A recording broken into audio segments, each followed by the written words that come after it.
सासू माँ को मरे हुए 5 महीने हो चुके थे और मेरे ससुर जी बहुत अकेले रहने लग गए थे।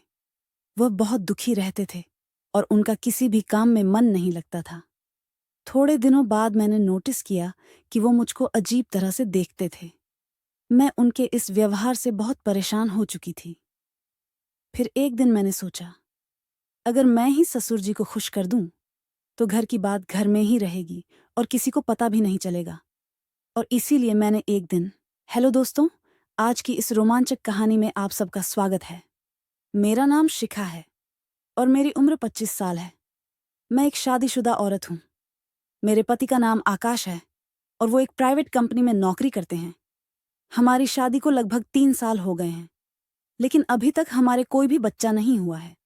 हमारे परिवार में मैं, मेरे पति और मेरे सास ससुर रहते हैं। हम सब अपनी जिंदगी में बहुत खुश थे और सब एक दूसरे के साथ बहुत ही हंसी खुशी से रहते थे। पर अचानक हमारी खुशियों को किसी की बुरी नजर लग गई। दरअसल हुआ ये था कि मेरी सासू माँ का एक एक्सीडेंट में निधन हो गया, जिस वजह से हमारे पूरे घर में शोक की लहर छा गई थी। सासू माँ की मौत के बाद हम सभी अंदर से टूट चुके थे।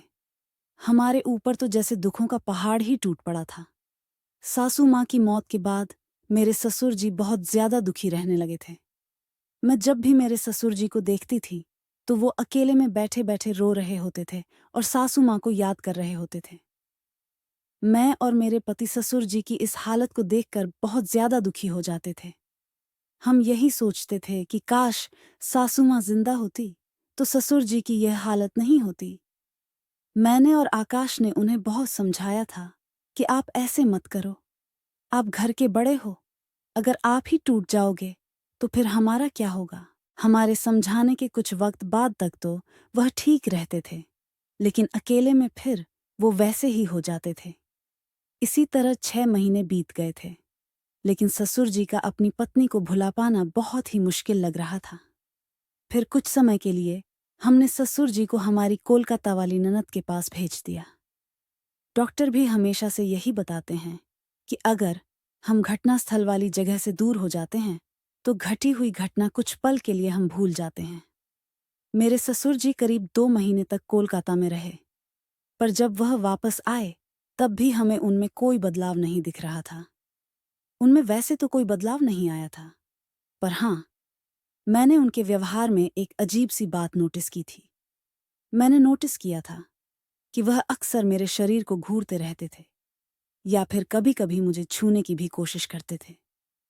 मुझे उनकी ये हरकत बहुत ही अजीब लग रही थी, क्योंकि इससे पहले उन्होंने कभी भी मेरे साथ ऐसा नहीं किया था। मेरा दिल कर रहा था कि मैं अपने पति को फोन करके सारी बात बता दूं, लेकिन फिर मैंने सोचा कि अगर मेरे पति ने मेरी बात पर यकीन ही नहीं किया तो फिर मैं क्या करूंगी।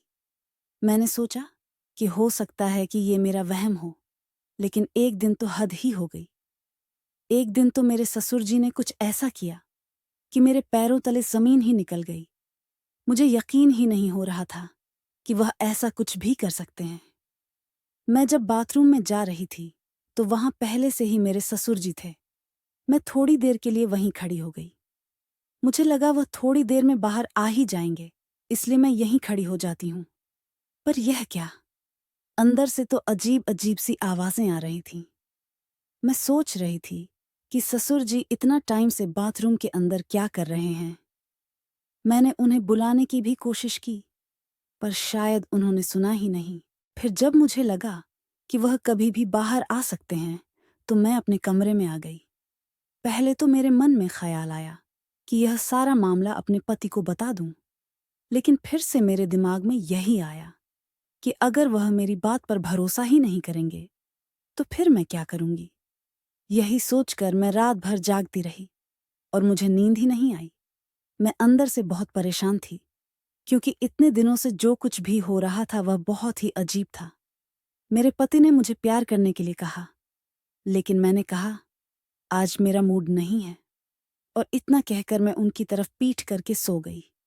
मेरी सारी रात जागते हुए ही निकल गई और दूसरे दिन मेरे पति को शहर से बाहर किसी काम के लिए जाना था। वह 5 दिनों के लिए एक मीटिंग में जाने वाले थे। मैंने उनका बैग लगाया और उनका टिफिन भी तैयार कर दिया। थोड़ी देर बाद मेरे पति अपने काम के लिए निकल गए। अब घर पर मैं और ससुर जी अकेले ही थे। मैं तो डर से कांप रही थी। मेरा तो एक एक पल सदियों जैसा गुजर रहा था। मैंने पूरे दिन घर का काम किया और सारा काम निपटा के अपने कमरे में आ गई। पिछली रात को मुझे नींद नहीं आने के कारण अब नींद ने अपना घेरा डालना शुरू कर दिया था। नींद के मारे मेरी आंखें अपने आप बंद हो रही थीं। दिन के 4 बज रहे थे। मुझे पता ही नहीं चला कि कब मेरी आंखें बंद हो गईं और मैं गहरी नींद में चली गई। मैं वैसे तो साड़ी ही पहनती हूँ, लेकिन कुछ दिनों से ज्यादा गर्मी होने के कारण मैं सलवार कमीज ही पहन रही थी। मेरा पूरा शरीर पसीने से भीगा हुआ था और मैं अपने कमरे में आकर पंखे के नीचे लेटी हुई थी। करीब 1 घंटे बाद मैंने महसूस किया कि कोई मुझे अजीब तरह से हाथ लगा रहा है।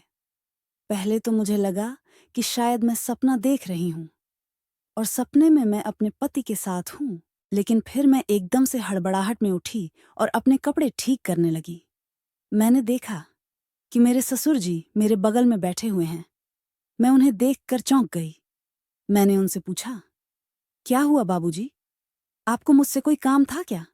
ससुर जी बोले, बहू, मेरा चाय पीने का मन कर रहा है। मैंने तुम्हें बहुत बार आवाजें लगाईं, पर शायद तुमने सुना ही नहीं, इसीलिए मैं खुद ही तुम्हारे कमरे में आ गया।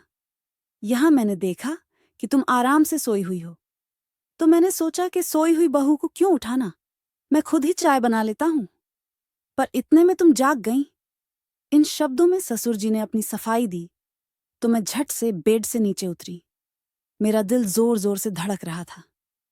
मैंने अपनी चुनरी अपने सिर पर लेकर कहा, बाबूजी, आप अपने कमरे में जाइए, मैं वहीं पर चाय लेकर आती हूं। मेरा इतना कहने भर से उनका दिल टूट गया था। फिर वह अपने कमरे में चले गए। करीब 15 मिनट बाद मैं उनके कमरे में 1 कप चाय लेकर गई। मैं उनके कमरे में गई तो मैंने अंदर जाकर देखा कि ससुर जी अपने कमरे में बैठकर रो रहे थे। मैंने पूछा, क्या हुआ बाबूजी? आप रो क्यों रहे हो? कोई दिक्कत है क्या? अगर आपकी तबीयत खराब हो तो मैं तुरंत डॉक्टर को फोन कर दूं। वो बोले, नहीं बहू, ऐसा कुछ नहीं है। बस आज मुझे तेरी सासू माँ की बहुत याद आ रही है। मुझे आज उसकी बहुत कमी खल रही है। जब से वो चली गई है, तब से मुझे समझ ही नहीं आता है कि मैं किससे अपने मन की बात कहूं। मैं भी एक इंसान हूं और मेरी भी कुछ ख्वाहिशें हैं। मेरा भी दिल करता है कि मैं अपने दिल की सारी बातें किसी से कहूं। अब मैं बच्ची तो नहीं थी जो मैं उनके इशारे को ना समझूं। मैं समझ रही थी कि वह किस बारे में बात कर रहे हैं। फिर भी मैं उनके पास गई और मैंने उनसे कहा, बाबूजी, आप चिंता मत कीजिए, सब ठीक हो जाएगा और अगर आपको कोई बात करनी हुआ करे तो आप मुझसे कर लिया करो। मैंने इतना कहा ही था कि वह मुझे गले लगाकर रोने लगे। मुझे बहुत ही अजीब लग रहा था और मेरे मन में तरह तरह के ख्याल आ रहे थे, पर फिर भी मुझे उन पर बहुत दया आ रही थी। और ससुर जी की इतनी उम्र भी हो चुकी थी कि हम उनकी दोबारा शादी भी नहीं कर सकते थे। अगर हम उनकी दूसरी शादी कर भी देंगे तो हम किसी को मुंह दिखाने के लायक भी नहीं रहेंगे। हमें समाज से बर्खास्त कर दिया जाएगा। इससे तो बेहतर यही है कि घर पर ही इस समस्या का कोई हल निकाला जाए। एक बार तो मेरे मन में आया कि अगर मैं ही ससुर जी को खुश कर दूं तो किसी को पता भी नहीं चलेगा और घर की बात घर में ही रहेगी। मैंने दिल पर पत्थर रखकर उनका न्योता मन ही मन कबूल कर लिया था। फिर मैंने उन्हें नहाने को कहा और उनके कपड़े वगैरह निकालकर उनको दे दिए। थोड़ी देर बाद वह नहाकर वापस आ गए। उन्होंने बनियान और नीचे टॉवल धोती की तरह लपेटा हुआ था। वह मुझे देखकर थोड़ा सा मुस्कुराए और मैं भी उनकी इस हरकत से हल्का सा मुस्कुरा पड़ी थी। फिर अगले दिन जब मैं सुबह की चाय देने उनके कमरे में गई तो मैंने देखा कि वह शायद तौलिए को लपेट कर ही सो गए थे। मैंने हल्के से दरवाजे को धक्का दिया तो दरवाजा पहले से ही खुला हुआ था और ससुर जी बनियान पहनकर सो रहे थे। उनकी इस हरकत से मुझे गुस्सा तो बहुत आया, लेकिन मैंने उनसे कुछ कहा नहीं और चाय देकर वापस किचन में आ गई।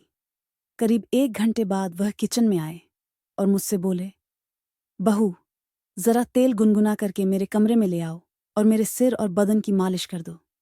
इस बार मुझे उनकी खराब नीयत पहले ही पता चल गई थी, पर मेरे पास कोई सबूत नहीं था।